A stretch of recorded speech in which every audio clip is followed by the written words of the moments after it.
Tonight on Nation to Nation, it appears the First Nations Child Welfare Compensation Agreement everyone can live with has finally been reached. We organized and we got together, and this is a good day because it shows what we can do when we're united.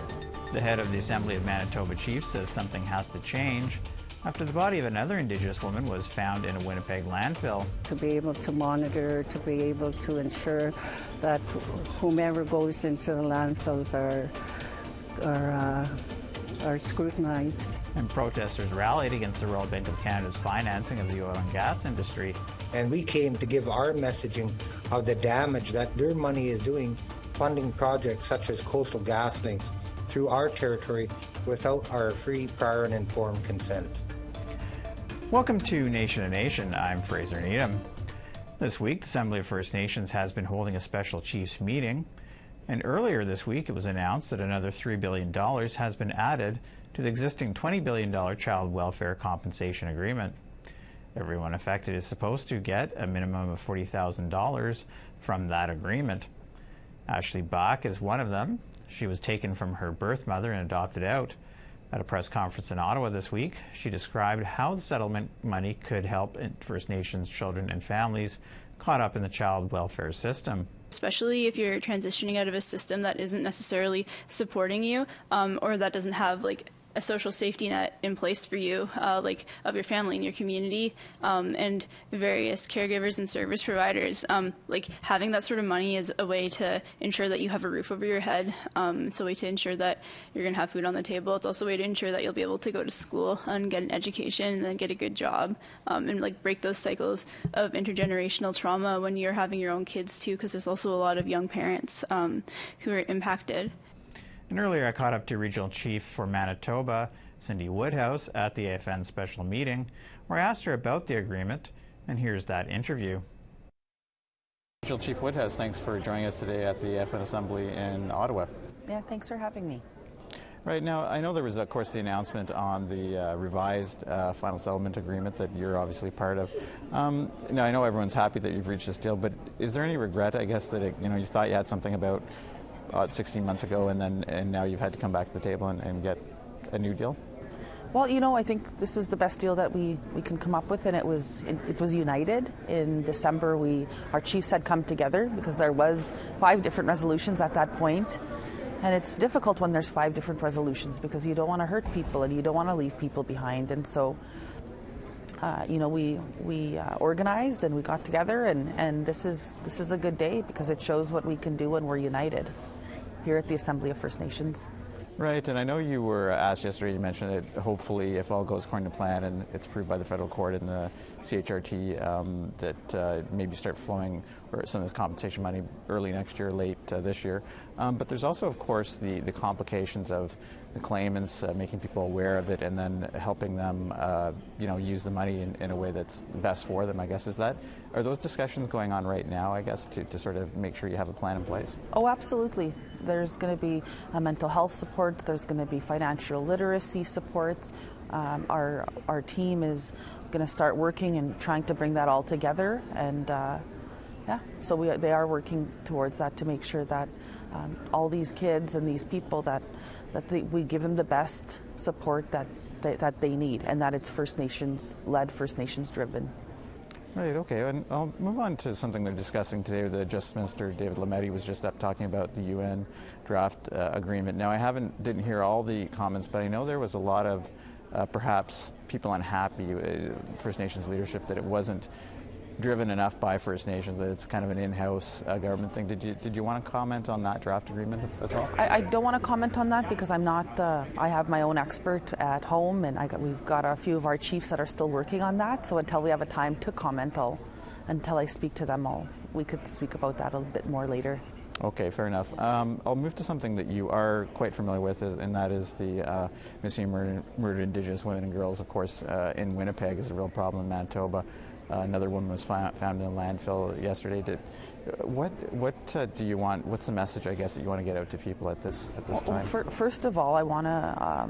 My heart goes out to the family of Linda Beardy, yet another woman found in a landfill, and my heart goes out to the community of Lake St. Martin. and everybody and her children. She's a mother. And I think one of the main things that I would like to see is I had my notes. I think that it's time, and I said this publicly yesterday, it's time for a formal, structured intergovernmental process of ministerial meetings starting immediately and perhaps over the next 5 years with First Nations leadership that will be properly supported by officials work to get with implementing the calls to justice for the MMIWG. We have to get moving. We have to create this structure so that we're getting results on that. Our women can't keep waiting. We keep dying every week. Right, and maybe since you're so familiar with it, if you can tell me a little bit in your own words, is somebody that needs to, so many women keep going missing in Manitoba, and particularly in Winnipeg, do the police have to pull up their socks, or is it the city council there? Because it's a real problem. Everybody needs to pull up their socks. The police, the city, the province, and the federal government. All hands on deck. Like we have a crisis here, and it's so shocking. And just even, I was thinking of Tanya Niepenak's family, how mortified they must be because she's still in that landfill. They never found her. So lots of our people look at that like it's a graveyard, and it's unacceptable. And we live in one of the wealthiest countries in the world, but yet our women are being targeted. They're being killed. Right. And it's my heart goes out to her family and to all families and to all First Nations women, because we're all targets. Now, I know that when some of this broke in the fall with the landfill, there was kind of a delayed reaction from the police and also the landfills, and nobody seemed to know how long these women was there. Nobody took responsibility for it. The police gave all sorts of reasons why they couldn't search the landfill. Do you feel that you have now their ear on this issue, that something's going to change? Well, I know that the Grand Chief at the Assembly of Manitoba Chiefs, I know that they're focused on a feasibility study, and I look forward to hearing their reports and the recommendations from that feasibility study. I think but I don't think for police to just push it aside and say that they're not going to look immediately was very unacceptable. And we had called on the chief of police that time to resign at that point. And I just hope that they learn from that and to do things better. You can't just wash it off the table and it's almost like saying like, oh, it's just another Indian woman. What does that? We can't be treated like that anymore in this country. We're mothers and we're human. Exactly. Well, we're going to have to leave it there. Unfortunately, always lots of questions, and a pleasure to talk to you. And thanks once again for joining us on Nation to Nation at the AFN Assembly today. Thank you for having us. Very much. When we come back, we'll talk to AMC Grand Chief Kathy Merrick about the discovery of the body of another Indigenous woman at a Winnipeg landfill.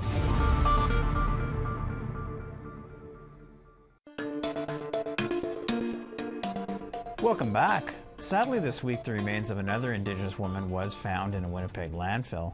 This makes 4 Indigenous women found in the city's landfills in recent months. Assembly of Manitoba Chiefs Grand Chief Kathy Merrick is in Ottawa attending the AFN Special Chiefs meeting, and that's where I met her to ask her what needs to be done about this horrific situation. Okay, Grand Chief Merrick, thanks very much for joining us on Nation to Nation Day here in Ottawa at the AFN Assembly. Thank you so much. So we know there was some very sad news out of Winnipeg yesterday, and I know it's something close to you, and it's a sensitive topic, but I just, what is this like for people living in Manitoba and Winnipeg? Another woman found dead, and Indigenous woman found dead in a landfill. How is this striking people right now? Well, right now it's nothing surprising. We're within a short period of time, we have lost 5 women, and 4 of them have been found in the landfills of Winnipeg. So it's something that is becoming to be too easy for people to do, and so we need to step up within the city of Winnipeg and be able to monitor, to be able to ensure that whomever goes into the landfills are scrutinized in terms of what they bring in there as a start. And I would recommend that they shut down the Brady landfill and that they open a new one for what needs to be done for the city of Winnipeg. Okay, and I know they just passed a number of resolutions that you were involved in on this issue. Can you maybe just explain to our viewers a little bit about what just happened there? Well, I was asked to be able to pass some resolutions in terms of justice, in terms of the lack of policing in northern Manitoba, in terms of missing and murdered Indigenous men. So they're all related to what I speak to when I speak to missing and murdered Indigenous women in the province of Manitoba. So the RCMP, there's some communities where there's no accessibility. They don't have a detachment right in their community, so they have to wait for the RCMP to come in from another community. So most likely it's the chief that acts as a temporary interim RCMP till they actually get there, and that's not their responsibility. So the RCMP do have a responsibility to be able to go into First Nation and provide that service that is required. And one of the resolutions that I passed was in terms of the bylaws be recognized through the Indian Act, where RCMP should be able to go into First Nations, because they say they don't have that right to go into First Nations and to do what needs to be done, where they would do it in urban areas and whatnot, right? So again, it's the Indian Act that covers all the things that we need to be done. So until the day we start developing our own laws in our own communities, where we be able to ensure that those services are provided, and we have to rely on what services the RCMP have to offer. And it's not enough. They're short of RCMP as well. They never reach the full complement that are required in First Nation communities. Okay, I know there's a lot of frustration with the police in Winnipeg and with the RCMP that the responses are very casual, offhand. It's always what they can't do, perhaps. We've been dealing with the same police forces for hundreds of years. Is it time to maybe really put more commitment into First Nations policing to do the job properly? Yes, for sure, and it's time that we start doing that we start being able to ensure that our own people be trained and be able to provide those services within our communities. It's 2023, right? And we cannot always depend on other people to do the work for us. Not that we want them to, right? But in terms of I'll give credit where credit is due to the Winnipeg Police Services, and they have they have reached out to me on several occasions when it comes to our MIWG, as well as their participants on our oversight committee in terms of the landfill search that are going to be happening. Okay, and so do you feel there has been some movement with the Winnipeg Police since, I guess, some of this broke in the fall of the first discoveries of some of the bodies? Yes, actually what happened, we created an oversight committee that has never been there previously, and which consists of the Winnipeg Police Service, the RCMP, the provincial government reps, and our own reps and whatnot. So it's working. So I'm hopeful that it will stay that way, continuing moving on, because previously the other three sisters that we were still searching for are in another landfill. So they're in the Prairie Green landfill, we were assuming. And this the one most lately, as of yesterday, was found in another landfill, the Brady landfill. So the government has given us some resources to develop a feasibility study, which we're very close to completing. So hopefully we'll be able to start the work soon. Okay, and I did notice you said some interesting things about the Native Women's Association of Canada yesterday in terms of, maybe a bit of a disconnection, that there seems to be a lot of money, national money, tied up in MMIWG, but yet we're still, the report comes out and we're still things are getting worse than better. Is that something we need to sort of look at and have it more locally? As the voice for the 62 First Nations and at the Assembly of Manitoba Chiefs, we have up until the time that we sought money for the feasibility study, we received a little bit of monies to do the work. We've never received any money at the Assembly of Manitoba Chiefs. And it's our women that are coming into the urban areas that get lost and missed and whatnot. So I have a good plan, and I hope the government will listen to my plan as to how we can assist our First Nation women. Okay, well, we're going to have to leave it there, but thanks very much for joining us today on Nation to Nation, Grand Chief Merrick, and pleasure to meet you in person for the first time. Thank you so much for having me. Next up, we'll have Wet'suwet'en Hereditary Chief Na'Moks and why he was in Saskatoon this week.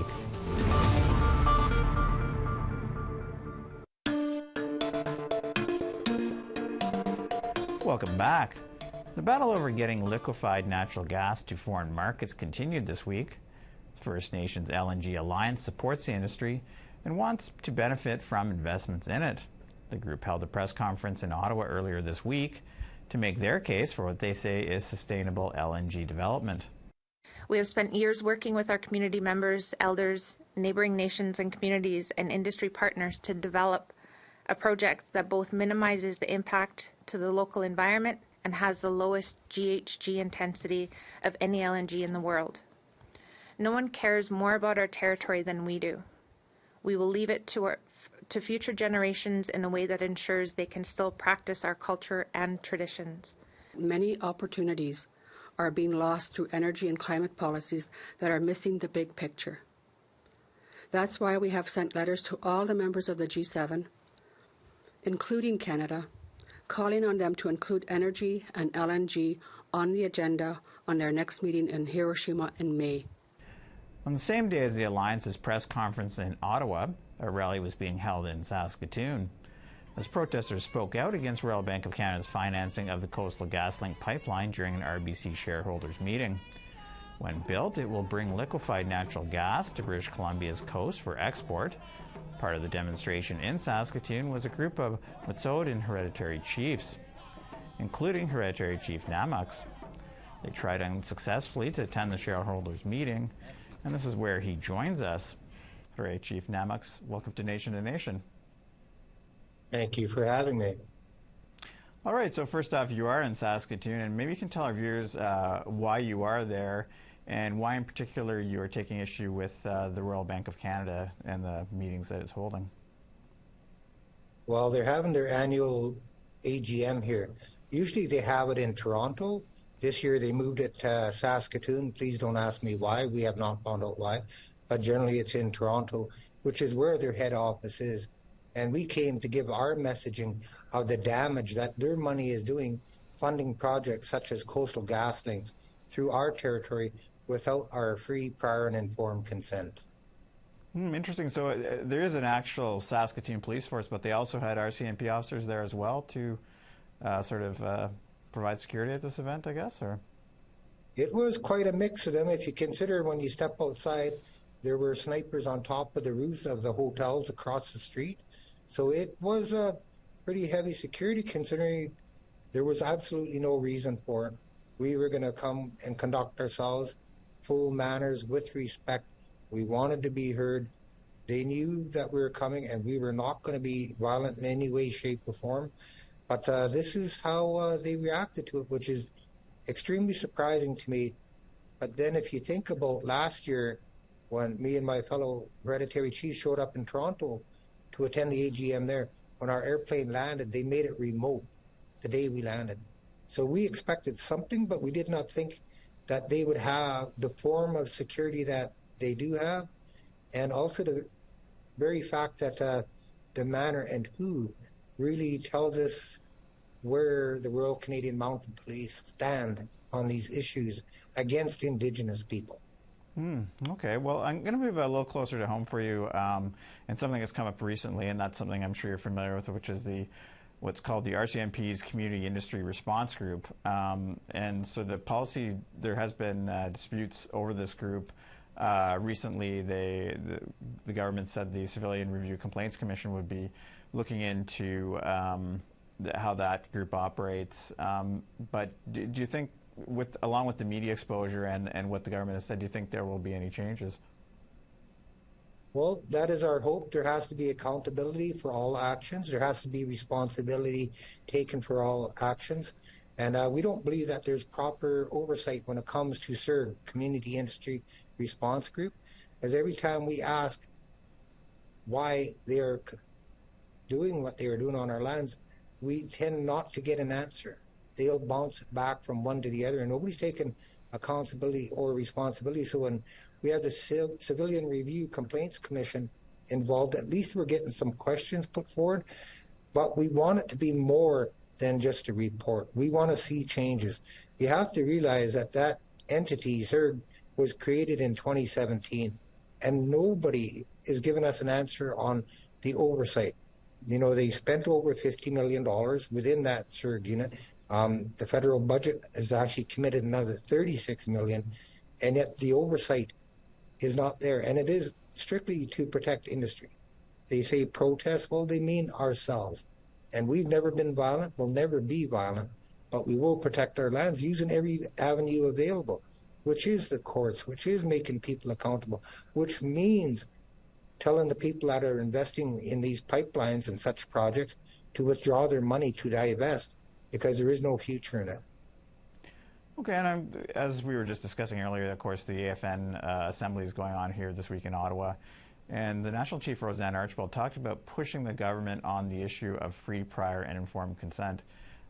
What does that mean to you?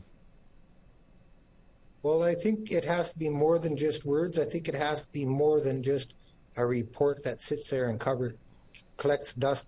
Grand Chief Stuart Phillip was with us today, and his motion was the same thing. Free, prior, and informed consent. Implement it, uphold it, make it immediate, not just a talking point.